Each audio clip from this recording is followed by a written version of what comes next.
Hello and welcome to Raider HQ After Dark. I'm your host, Raider.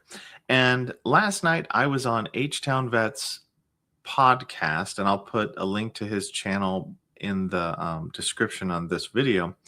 And I was on there briefly as a guest, and he had asked me a question that was very, very interesting. Now, I've talked about this in the past, but I kind of realized I haven't actually done a formal video on this for education purposes. And the question that he asked me was, is there any reason why veterans should file claims after 100%? That's the general gist of the conversation. So I thought I would provide some examples and instances formally as to reasons why veterans should file claims after 100%. So let me go ahead and share my screen. And yes, it is death by PowerPoint today. So reasons veterans should file claims after 100%. Oh my gosh, how did this get in there? Please like and subscribe the video. Well, if you guys like the content, please do watch the videos. Please do subscribe to the videos if you want to. It does help the channel, and I do appreciate it. And leave a comment. I read them. I answer them. I click on them. Sometimes I don't respond to them just because there's only so many hours in the day. But, if something really catches my eye, I will do it. The more concise the comment, the better. Longer comments are harder to get through. But anyway, thank you for that shameless plug. So some common reasons why veterans feel incentivized to actually file additional claims after they become 100% total and permanent. Now, before we lead into this, obviously, if you're 100% but you're not permanent, then the act of filing additional claims to become permanent makes sense. So I'm not going over that today, but that's a natural cause and effect thing. Now, the first one, if the veteran is on TDIU, total disability individual unemployability, which is where the veteran artificially becomes 100% and it restricts their ability to work. So a lot of veterans who are on TDIU in which maybe their conditions improve or their circumstances require that they work, a lot of the times those veterans file additional claims to try to get to what we call a natural 100%. So that way they can work and collect the 100% service-connected disability. Which, if you're able to work, it's not a bad goal to get to. Number two, the veteran could meet criteria for some special monthly compensations. So what do I mean by that? Special monthly compensations are additional monetary benefits that are paid in addition to your 100%. So I know that Lieutenant Dan brings it up a lot, but erectile dysfunction is rated at 0%, but it gives you SMCK as a special monthly compensation. And that's like $130 something. The last time I checked it, it could be higher than that now, but it's paid on top of your regular payment. There's also, for veterans who have a single 100%, what I've noticed here, and the reason why some veterans should do this, some veterans that I've seen have been service connected for 100% for PTSD, like on a BDD claim, and they think, oh, I'm 100%, I'm done. And that's all they've ever been service connected for.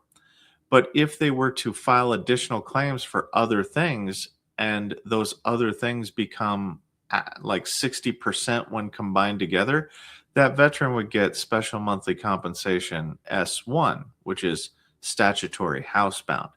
And that is like $400, $450 extra a month. So there is monetary value to potentially seeing if you qualify for special monthly compensation when you do in fact get to that total and permanent circumstance. Now, I did do a video on like kind of the reasons why you might want to be careful in how you say things whenever you're at 100%. But yeah. Then we come down to what I lovingly call alternative benefits. Now, these are claims that, if you have family members, like if your dependency status is not accurate in VBMS, you'll want that updated so you can get more money for your dependents. Like if you have a school age child or something like that, those will be claims. They are claims, but to add school age children on there to get the more money to change your dependents, something like clothing allowance is another alternative benefit that you can get a one-time monetary payment per year for clothing if you meet the requirement. Um, Special housing adaptation and special adaptive housing. There's two of them, but they have almost the same name reversed. That's another one. That's another benefit. It's not exclusively to 100% total and permanent, but veterans sometimes forget about the housing adaptation benefits for if your disabilities need, if your house doesn't match or meet the criteria, the ADA criteria to be able to accommodate your disabilities, then sometimes those special housing adaptation awards are really a big deal. A lot of veterans forget about those whenever they become 100% total and permanent. And so my advice is to look into that if you're somebody that meets the criteria for it. Let's go here. I put down other reasons for filing claims after 100%. So for this one, an earlier effective date for 100%. Sometimes you might have gotten, like you might be that person that's at 94% and you claim something that gets you an early effective date, but maybe not the earliest effective date to get you that 10%. Maybe if you filed an appeal on the thing that you continuously pursued and were denied for like, let's say a year, and all you need is that 10%, then it might be a good idea to continue to do supplemental claims for that, 10% thing that was previously denied. Because what can happen is, yes, you are 100%, but if that supplemental claim thing is all it would take to get you to 100%, but it has a drastically earlier effective date, then yeah, that can happen to where if you do get granted for that supplemental claim issue, then your 100% would get moved. Basically, it wouldn't be artificially, but it would be moved to that earlier effective date, essentially giving you a significant amount of back pay for nothing other than to get that one thing granted. So that's why a lot of veterans, like a lot of claims that I've seen, have had, it seems like I've had staff members ask me, they're like, well, this person's 100%. Why are they claiming it? And I usually look at it and go, oh, okay, I can see it. They're trying for that earlier effective date. Like if they get this granted, that'll give them a year and a half at 100% in addition to what they've already gotten for 100%. That's a big deal. That's, that's a chunk of change. And they're like, oh, okay, I can see that. So a lot of times even the staff members are kind of cock an eye at it because they don't look for the rationale. Like what's the motivation behind the veteran? Now, another reason why veterans will do it is because of DIC. So the death and indemnity compensation. Basically, this is the widow's pension. That's what we call it. I don't know why we call it that, but it's called the widow's pension. So if you die from a service-connected disability, then your spouse can get the DIC, which is basically part of your monthly allowance for your disability as a pension. A lot of the times veterans will continue to file things after they become 100% because they want to try to guess what it is that they may pass away from.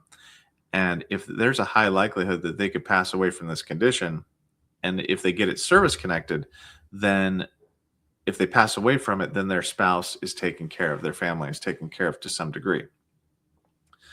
So that's another reason why veterans will continue to file claims. I've had to have that conversation with staff members too, because they don't understand it. They're like, why do they want, there's no special monthly compensation for diabetes mellitus. They already have erectile dysfunction. Why do they want diabetes mellitus? I'm like, well, because typically complications of diabetes mellitus are what oftentimes cause people to, pass away or heart conditions or whatever. And they're like, "Oh, okay, so that's why they're doing it?" I'm like, that's the most likely reason why they're doing it. I can't get inside their head, and I'm not going to call them because it doesn't matter. It's not relevant. And then the final thing is personal reasons. Now, out of all of these examples that I provided, personal reasons is probably the worst one. Okay. Personal reasons oftentimes boils down to, hey, I want them to admit I don't want major depressive disorder. I want them to admit that they gave me trauma. So I want PTSD as the diagnosis. I deserve to have PTSD as the diagnosis. Now, I can get behind that to some degree, but I also understand that there's no value added here other than your personal gratification. There's no benefit to the claim itself. Every other example that I provided had some either monetary or situational gain. The personal reasons, because you want to prove a point, or I can get mentally behind that, but it's dangerous because there's no value added. You're taking a risk with no reward. So I do caution people to, when you do the personal reasons category, if you're at, whatever you're at to be 100% for mental health or whatever, just stay there. Because honestly, I've had to see it a lot more times where somebody has tried to fight that fight and they get reduced from 100% down because you might have gotten a very good examiner who is very veteran centric that scored you higher based upon their interpretation. Then when you go back to try to get the diagnosis changed, you get a different examiner who does not agree. And because your changes happened in a short amount of time, it potentially could be overwritten if the second examiner is thorough at their job. And somebody is chipping wood. They have a wood chipper outside my house. I'm going to go nuts. Anyway, I'll probably cut that out. Maybe I won't. But that's about all I got for this one, guys. The personal reasons one is, like I said, the most disastrous one because it oftentimes doesn't have any benefit at all. But anyway, that's about all I got for you on this one. Me and the wood chipper are out.